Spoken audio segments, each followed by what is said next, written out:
Welcome to this next episode of YouTube, where we're starting to see some cold evenings and a little bit of hormonal response from the wolves, and that just basically means a little bit more hackle response, certainly more posturing, tail postures, and you can see Aiden actually approaching Denali with a high tail and a little bit of hackles, and Denali being socially engaging, but yet a little bit of a threat display.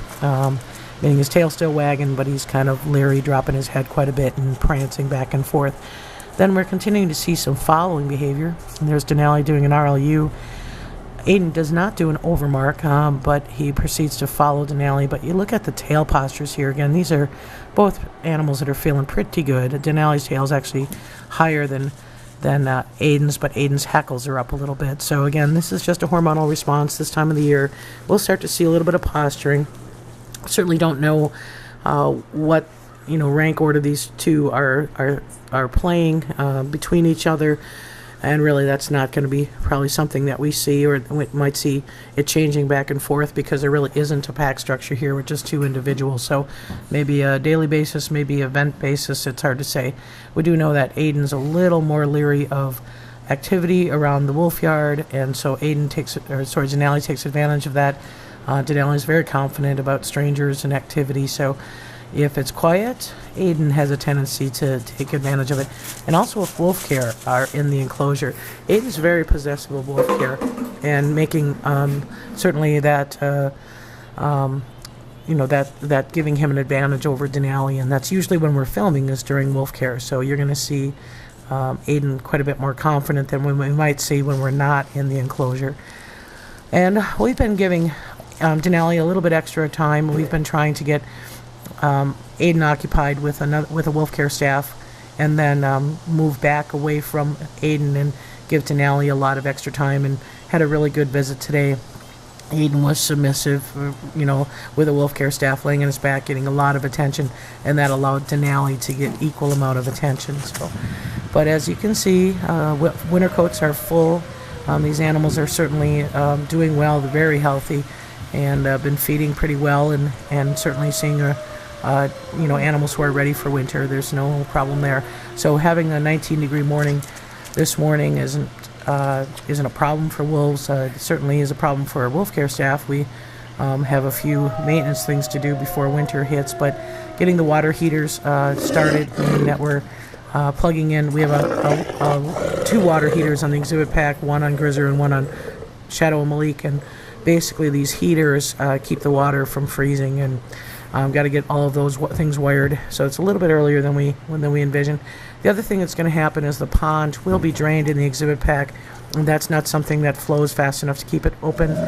There's are freezing parts in there, so we'll give it one more week through Halloween, and then drain that. So again, here you just see Denali with the hackle response, not too intense. Again, you really see that tail wag, meaning that that's a social engagement, and even though Aiden kind of follows him a little bit and makes him nervous, it's still certainly a social interaction between these two individuals, and that'll continue as the fall approaches into winter here. And again, we see winter as the most aggressive time of the year. That January-February breeding season that would normally occur, even though these wolves are spayed and neutered, we do still see that pattern of aggression in October here. It's starting to pick up, really peak in January and February, and then start to wane in March and April, when the pups will be coming again towards the end of April. We'll see that prolactin nurturing hormone kind of kick in. So we're going to see testosterone peak right now, and then as time progresses, we'll see them calm down again towards the spring. So very happy to report that Aiden's winter coat is coming in.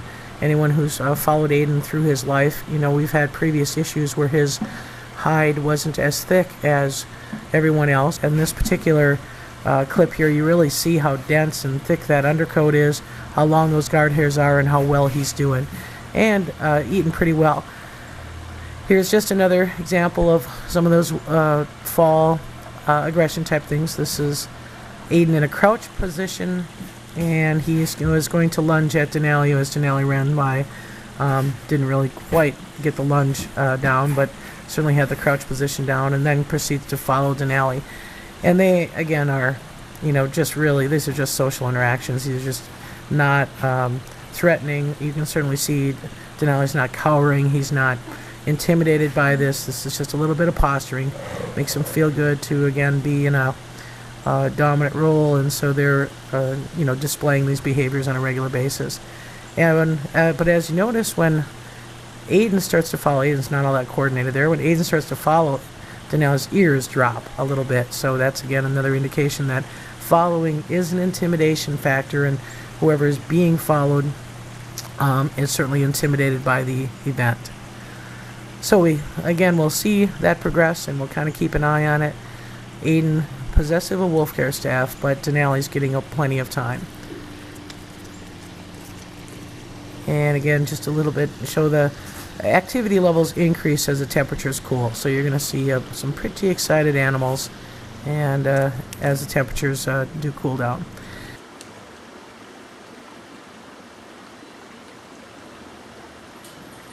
Now, in Grizzer's world, again, Grizzer's been doing well. He's growing a very, very thick winter coat, and he's typically develops a coat that makes him kind of look a little bit like a barrel stove.